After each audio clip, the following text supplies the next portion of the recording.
आंनि अननाय आरो सिबिनायखौ बयनिसिमबो जासिहरग्रोबाय आरो बेजों लोगोसे जौस्राङाव जिरायनाय जोंनि सारमोन आरो आइ आफा बिदा फंबाय बिनानावमोन गासैबोनिसिम दिनैनि बे 12 सेप्तेम्बर मुंख्लं साननि मुङै गोजोननायखौ जासिहरनाय थाबाय।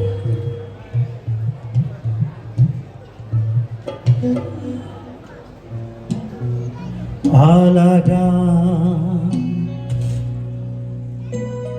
अखोरां सोरजिनाय मिजिंजों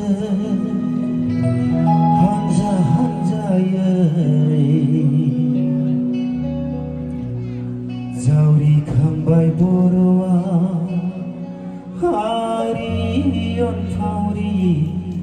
फायखि जानानै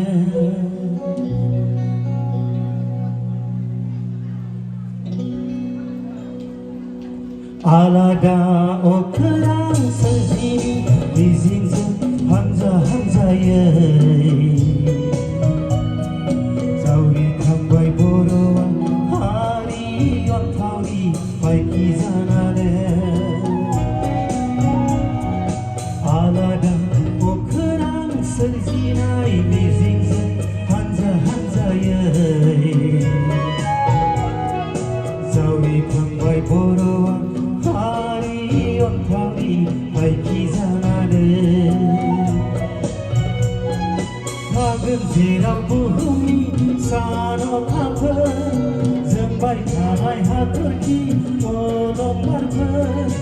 आरो सिरि मोननायजों बर'फोर थागोन जेराव बुहुमनि सान अखाफोर जोंबाय थानाय हाथरखि अलंबारफोर आरो सिरि मोननायजों बर'फोर आरो सिरि मोननायजों बर'फोर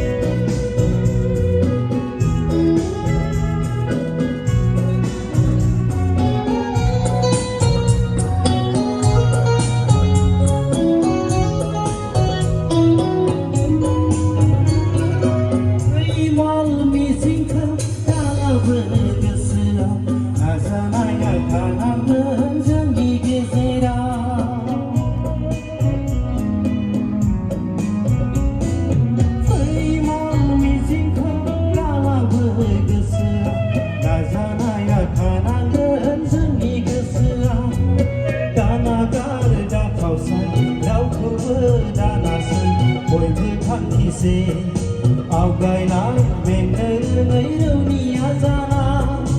उदांस्रि लाबोगोन बाया मोजोमा